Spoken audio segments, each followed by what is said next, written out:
I've heard so many times from so many different teachers that relationship is the one area that kind of that grows us, has the potential to grow us more quickly and more deeply than any other area in life. And I was contemplating that, thinking, looking back on my relationship, which is now sort of 3 years old. And my partner lives in Mexico and I live in the UK. So it's like 6,000 miles between us, which is a kind of extreme social distancing. And of course now, because of social distancing and because I can't travel, we haven't seen each other for a couple of months now. So I was thinking back to what has been different about this relationship to other relationships that I've had, where I actually sort of shared a space, been close physically to people. And I think what came to mind was, initially our ways of communicating were by WhatsApp message, by email, and occasionally by conference calls like these. And when I think back to how that relationship developed initially, it started off with my partner sending me a poem. And to be honest, I'd never really been very deeply interested in poetry. But there was something in this poem that was pertinent to both of us in our relationship. So I took the time to sit down, to really be with this poem and find out. And then we had this amazing discussion between us about what we saw in it, what was relevant to both of us, and what might not be relevant to both of us. But it was a shared experience that, if I'm honest, probably wouldn't have happened any other way. If we'd have been in the same physical space, if we'd have been having a normal kind of interaction where you were living life with its distractions and with its, I may, if I'm absolutely honest, I may have kind of dismissed it as I'm not a poetry person. Does that make sense? How did that happen? Why do you think that? How did that happen? That you all of a sudden got interested in poetry or this particular poem? I think that in the isolation, in the I had time to sit down with the poem, and I had the time to reflect on what it meant to her, and therefore what it meant to us. And I had time to be in the moment with it, it wasn't like, oh, I should do this, I have to do this. It was the kind of curiosity, I guess. It was a curiosity about what was happening in my life and what was happening in that moment with her. And there was something in the poem that actually captured my imagination, actually came to the surface and spoke to me. And I'm not sure that would have been given the time to grow in like a normal everyday live-in together situation, you know. Right. You'd be distracted with other things, doing things, making plans, whatever. Yeah, That's yeah. interesting. Yeah. And I think that, you know, the other thing that I remember was that because at that time, when we first started speaking to each other, we had absolutely no idea of how it would be possible for us to be together. No idea. It just wasn't on the table. So it seemed to me that we were in a space of just having no expectations of the relationship. We weren't kind of thinking, oh, I hope this person doesn't turn out to be the last one, and what I want them to do this for me, and if they don't do this, then there wasn't any of that, because there was no expectations, because we didn't know how it was going to work.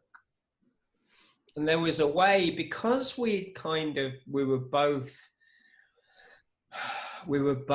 in the conversation about the three principles.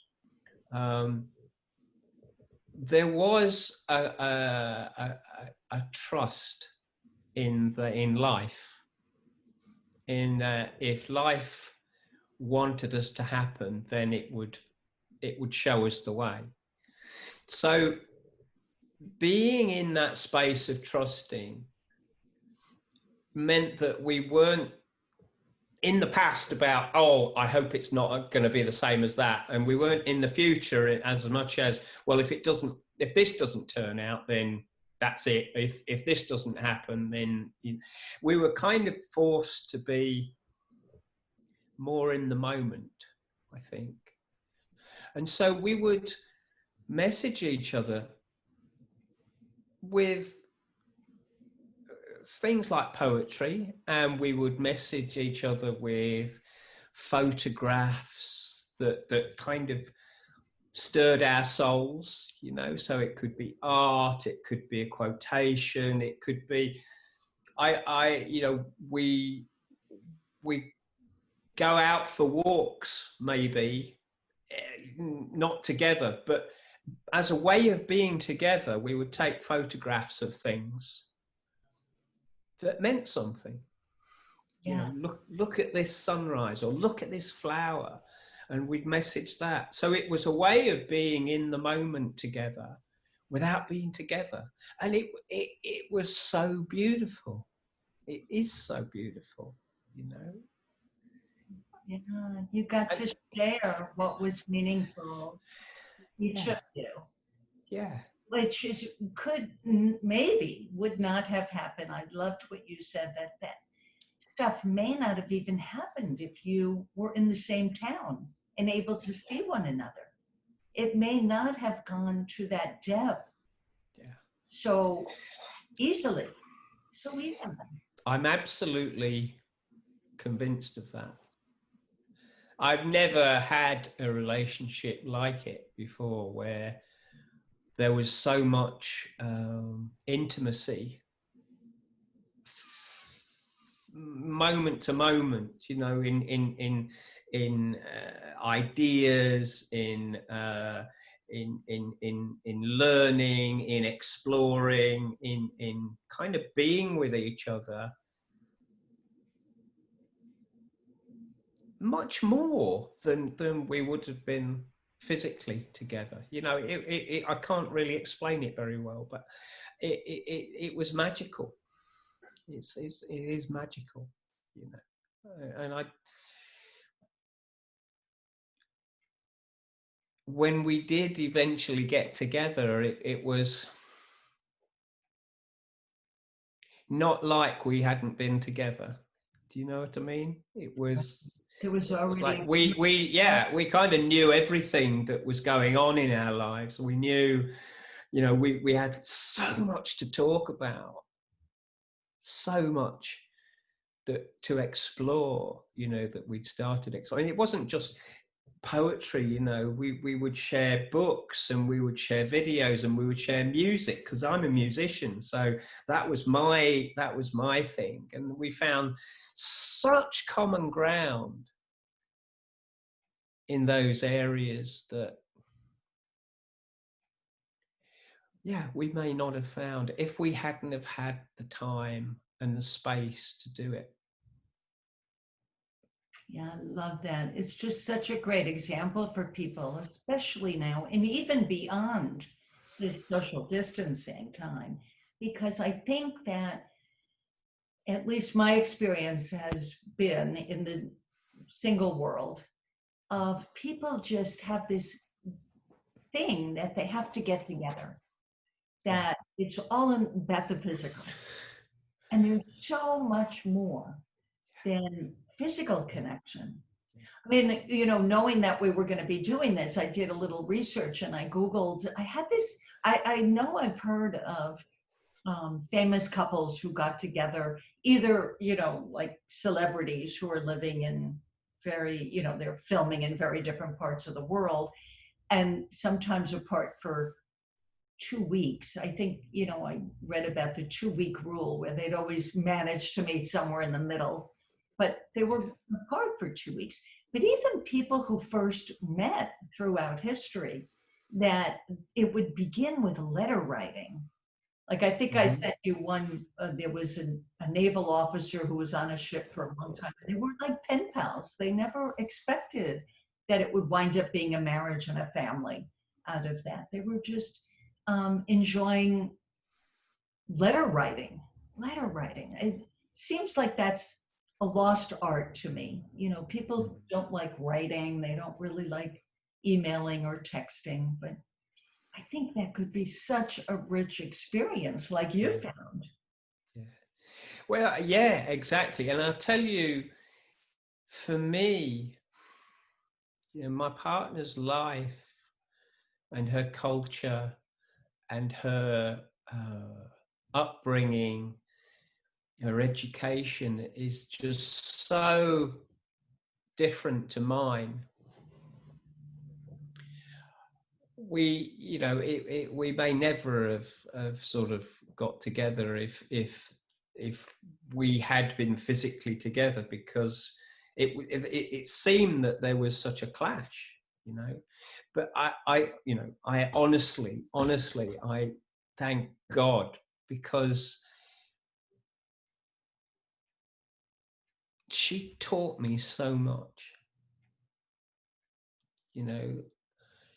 She taught me to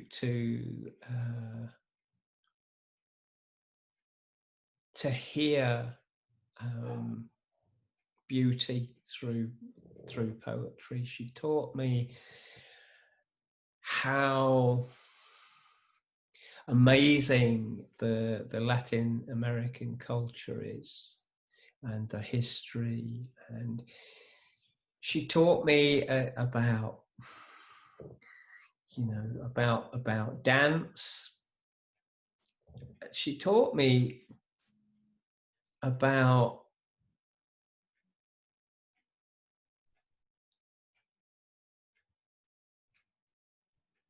a woman's view, you know, about feminist issues, things that affected her on a daily basis, that I as a man had no idea, not a clue. So my life is just immeasurably richer. And that all came through the writing. That all came through the writing. You know, we could have weeks and weeks and weeks apart, and then just be together for a week or two, and then be away for weeks and weeks and weeks. But the richness was still there. You know, the communication was still fresh and beautiful and in the moment. Yeah. Yeah, such a gift, Laurie, such a gift.